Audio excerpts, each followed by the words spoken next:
दापोली तालुक्यातील हर्णे गावामध्ये दोन तरुणांना 30 ते 40 जणांच्या जमावानं मारहाण केल्याची गंभीर घटना घडल्यानं परिसरात तणावपूर्ण वातावरण निर्माण झाले होते. पोलिसांनी कारवाई करत या प्रकरणी 6 संशयित आरोपींना अटक केली आहे.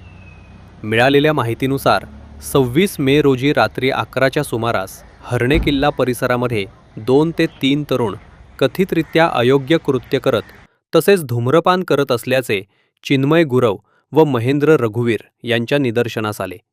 त्यावेळी त्यांनी संबंधित तरुणांना किल्ला परिसरात अशा प्रकारचे प्रकार करू नयेत असे समजावण्याचा प्रयत्न केला.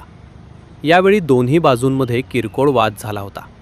यानंतर दुसऱ्या दिवशी 27 मे रोजी सायंकाळी हा वाद अधिक चिघळला. संबंधित तरुणांनी 30 ते 40 जणांचा जमाव गोळा करून चिन्मय गुरव व महेंद्र रघुवीर यांच्यावर हल्ला केल्याचा आरोप करण्यात आला आहे. नमस्कार, मी चिन्मय गुरव. गेले 26 तारखेला रात्री मला 2 मुलं गोवा किल्ला हर्णे येथे सिगरेट ओढताना मिळाले होते काही सूत्रांच्या माहितीवरून. तर तिथे जाऊन आपण त्यांना सबक दिली होती, त्यांना समजावले होते.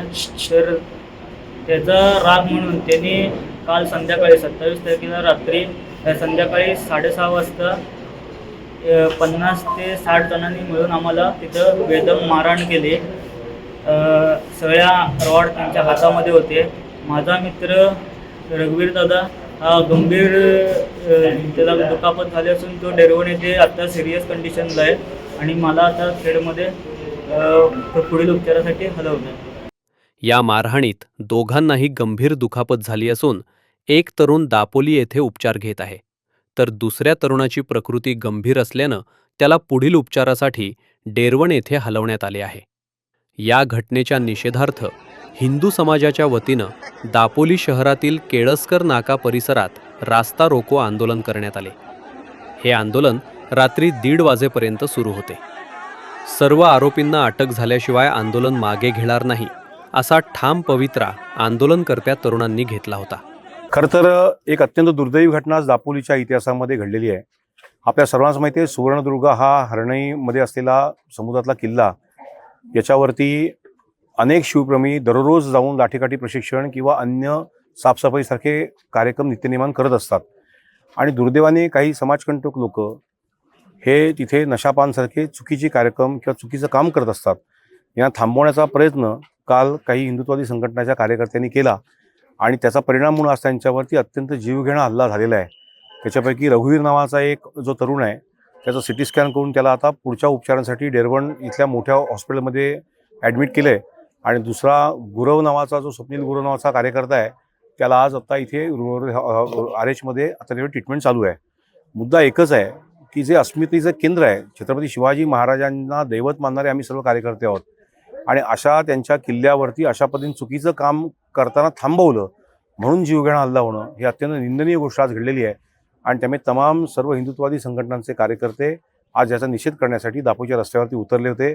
पोलिसांनी आत्ता पोलीस प्रशासनाने असं सांगितलं आहे की चांगल्या पद्धतीने ह्याच्यावरती निश्चितपणे आम्ही कारवाई करणार आहोत. 6 जणांना ताब्यात घेतल्याचंही आत्ताच आम्हाला सांगितलं आहे. पण ही हल्ला करण्याची संख्याही खूप मोठी आहे. त्यामुळे आमच्या सर्व कार्यकर्त्यांची एकच मागणी ह्या निमित्तानं आहे की जे 30, 40, 50 लोक ज्या लोकांनी हल्ला केला आहे, ह्या सर्वांवरती गुन्हा दाखल होऊन त्यांना अटक होणं हे अत्यंत आवश्यक आहे. आणि अशा पद्धतीने अस्मिता, हिंदूंची अस्मिता नव्हे, छत्रपती शिवाजी महाराज हे सर्वांचं आराध्य दैवत आहेत. अशा ठिकाणी चुकीचं काम करणाऱ्या माणसांना कधीच माफ केलं जाणार नाही. अशा पद्धतीची कारवाई होणं अत्यंत आवश्यक आहे, अशी सर्व हिंदुत्ववादी संघटनांच्या कार्यकर्त्यांची मागणी आहे. दरम्यान या संपूर्ण घटनेमुळे दापोली शहरात मोठा तणाव निर्माण झाला होता. त्यातच बकरी ईद सण असल्यानं कायदा व सुव्यवस्था राखण्यासाठी पोलीस प्रशासनानं विशेष बंदोबस्त तैनात केला आहे. दरम्यान पोलिसांनी कारवाई करत संशयित आरोपी जैन असलाम हुनेरकर वय 22, मुफिक जावेद सोलकर वय 23, सलाह हसन कोंडविलकर वय 19, नाबिल निरास काझी वय 19, जैन ताजुद्दीन जमादार वय 20 यांना अटक केली आहे, तर एक आरोपी अल्पवयीन आहे. आज 28 मे रोजी सकाळी त्यांचे मेडिकल चेकअप पूर्ण करून त्यांना न्यायालयात हजर करण्यात येणार आहे. तरी पोलिसांनी दापोलीकरांना शांत राहण्याचे आवाहन केले आहे. काल दापोली येथील हर्णे बंदर या ठिकाणी गोवा किल्ला या ठिकाणी संध्याकाळच्या वेळेला दोन मुलांना काही 10 ते 12 मुलांनी मारहाण केली होती. या प्रकरणामध्ये तात्काळ आमचे SDPO PI यांनी इंटरव्हेन्शन करून तात्काळ परिस्थिती आटोक्यात आणली. सदरील जे जखमी आहेत ते हॉस्पिटलमध्ये व्यवस्थित आहेत. त्यांची फिर्याद घेण्यात आलेली आहे आणि या प्रकरणामध्ये पोलिसांनी एकूण 5 आरोपींना ताब्यात घेतलेलं आहे आणि एक जुवेनाईल आरोपी आहे त्यालाही ताब्यात घेतलेला आहे. एकूण आपण जे आरोपी आहेत ते ताब्यात घेतलेले आहे आणि पुढील तपास आणि कारवाई पोलीस करत आहेत. इथे दापोलीमध्ये नागरिकांना आवाहन करण्यात येते की त्यांनी शांतता राखावी, त्यांनी पोलिसांना सहकार्य करावे आणि कोणताही कायदा व सुव्यवस्थेचा प्रश्न निर्माण करू नये. महाराष्ट्र पोलीस सक्षम आहेत आणि ते आपली कारवाई करत आहेत.